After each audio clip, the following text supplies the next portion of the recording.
ভাবলি রে দিদি ভাই? কি নাম দিবি?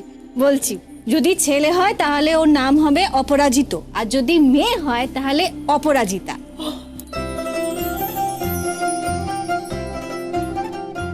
কারণ কেউ ওদের হারাতে পারবে না।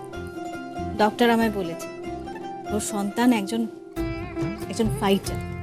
তার জন্যই তো দেখো ওরা সুস্থ হয়ে বাড়িতে ফিরে এসেছে। আবার বলছি তোকে নন্দা, নিজের জীবনটা নিয়ে না আরেকবার ভেবে দেখ, নতুন করে শুরু কর তোর সন্তানের জন্য, কারুর জন্য নিজের জীবনটা থামতে দিবি না। নিজের লক্ষ্য স্থির কর আর তার দিকে এগিয়ে যা। আজ তোর বাবার কথা খুব মনে পড়ছে। লোকটা থাকলে যে কি খুশি হতো। তোর বাবা চলে যাওয়ার পর থেকেই আমাদের উপর এরকম পর পর ঝড়, কিছুই সামলে রাখতে পারছি না।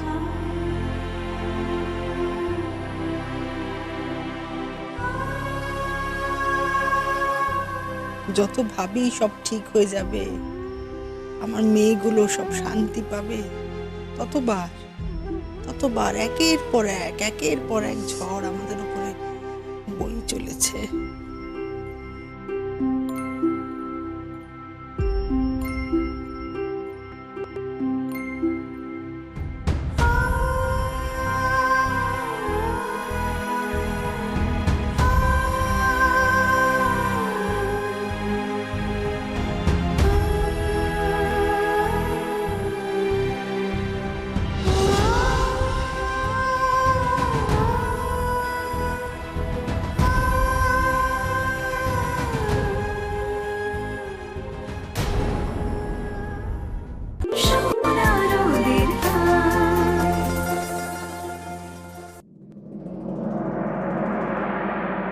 ইওর অনার, আজকে আমরা সবাই যে কেসের জন্য এখানে হাজির হয়েছি তা হলো ড্রাগ পেডলিং এর কেস।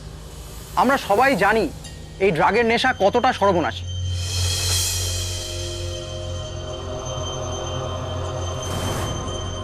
শুধুমাত্র আমাদের দেশে নয়, সারা পৃথিবীতে কত ছোট ছোট ছেলে মেয়ে এই ড্রাগসের নেশার কবলে পড়ে প্রতিদিন হারিয়ে যাচ্ছে। আজকের এই কেসটা এরকমই একটি আসক্তির কেস। 10ই সেপ্টেম্বর একটি রিলায়েবল সোর্স থেকে খবর পেয়ে আশানগর থানার পুলিশ একটি ব্যাডমিন্টন টুর্নামেন্ট চলাকালীন কলকাতা মেট্রোপলিটন ব্যাডমিন্টন একাডেমিতে রেড করে এবং সেখানে ইন্দু মুখার্জি নামে এক প্লেয়ারের ব্যাগ থেকে 2টো প্যাকেট পায়। তাকে গ্রেপ্তার করা হয় এবং পরবর্তী সময়ে ইন্দু মুখার্জির জামিন হয়।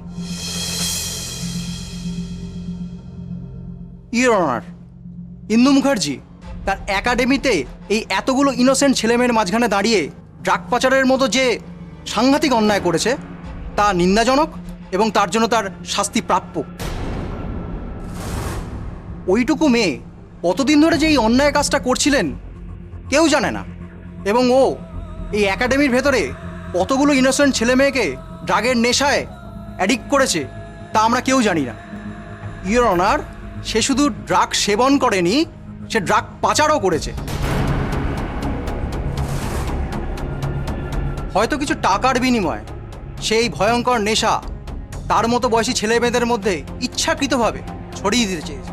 ইওর অনার, তাই আপনার কাছে আমার একটাই আবেদন, এখনও ইন্দু মুখার্জির অল্প বয়স, এখনও সংশোধনাগারে পাঠালে ওনার ঠিক হওয়ার চান্স থাকলেও থাকতে পারে। তাই আমি চাই ওনার যথোপযুক্ত শাস্তি হোক।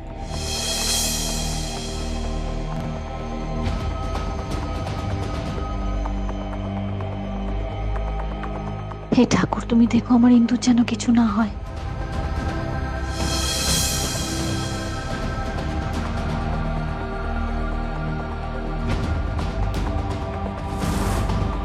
মিস্টার মল্লিক, আপনার কিছু বলার আছে?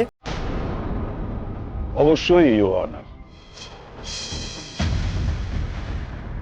আমার ক্লায়েন্ট ইন্দু মুখার্জি সম্পূর্ণ নির্দোষ। ওনাকে ইচ্ছে করে এই ড্রাগ কেসে ফাঁসানো হয়েছে। ইম্পর্টেন্ট পয়েন্ট এই কেসে যেটা আমাদের মনে রাখতে হবে, পুলিশ যেমন ওর ব্যাগ থেকে ড্রাগের প্যাকেট পেয়েছে, এটা যেমন সত্যি, আর এটাও তেমনিভাবে সত্যি ইন্দু মুখার্জির শরীরে কোনো রকম ব্যান্ড ড্রাগ পাওয়া যায়নি। তাই আমার বিশ্বাস ওনাকে ইচ্ছে করে চক্রান্তের শিকার বানানো হয়েছে।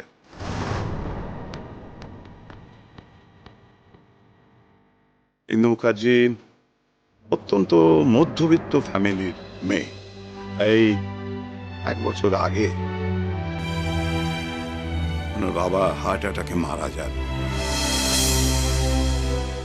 ছোটবেলা থেকেই ইন্দু আর ওর বাবার স্বপ্ন ছিল ব্যাডমিন্টন জগতে ছাপ ফেলবে। ইন্দু আমাদের দেশে ব্যাডমিন্টন খেলে সারা পৃথিবীতে ছাপ রেখে যাবে।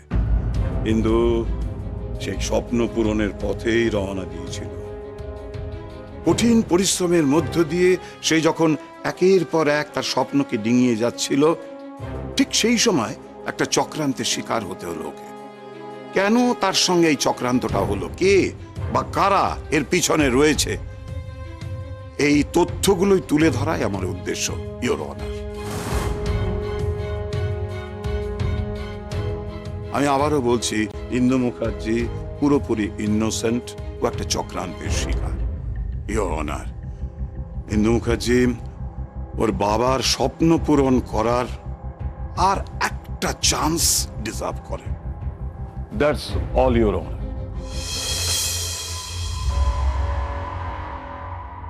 মিস্টার ব্যানার্জি, আপনি শুরু করুন।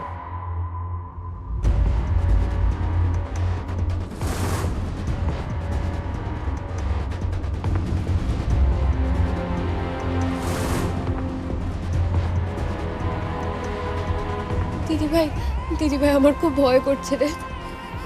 চিন্তা করিস না ইন্দু, একটু ভরসা রাখ আমার ওপর, আমি তোকে এর থেকে বের করে আনবো। প্লিজ ভরসা কর আমাকে।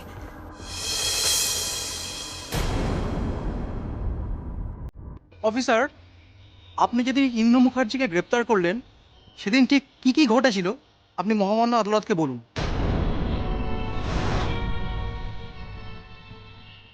10 সেপ্টেম্বর বেলা 11:30 নাগাদ আমাকে একজন কল করেন। কলটা এসেছিল কোনো একটা ল্যান্ডলাইন নাম্বার থেকে। আমাকে ইনফর্ম করা হয় যে কলকাতা মেট্রোপলিটন ব্যাডমিন্টন একাডেমিতে একটা টুর্নামেন্ট চলছে এবং সেই টুর্নামেন্ট চলাকালীন সেখানে ড্রাগসের লেনদেন হবে এবং এই লেনদেনের কাজটি হবে একজন প্লেয়ারের মাধ্যমে।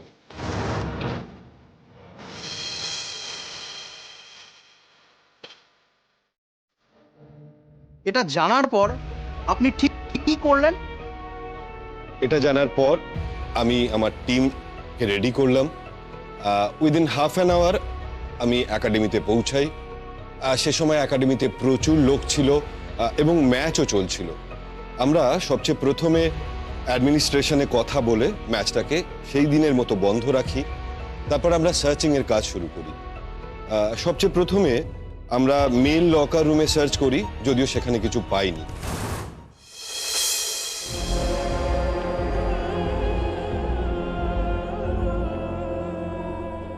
হিন্দুকে নির্দোষ প্রমাণ করার জন্য আমি সব রকম চেষ্টা চালিয়ে যাব। তার জন্য পরিস্থিতি আমাকে যেদিকে নিয়ে যায় আমি সেদিকেই যাব। আমি যা করছি আমি সবটা ঠান্ডা মাথায় করছি পিসি। অনুভব আমাকে বলতে পারে এই বাড়ি থেকে চলে যাও, কারণ আমি তো ওর কাছে অনেক কিছু লুকিয়েছি। হিন্দুর ব্যাপারটা মিটে যাক, সব কিছু ঠিক হয়ে যাক, তখন যদি অনুভব চায় আমি বাড়িতে ফিরে আসি, আমি আপনাকে কথা দিচ্ছি আমি এই বাড়িতে ফিরে আসবো।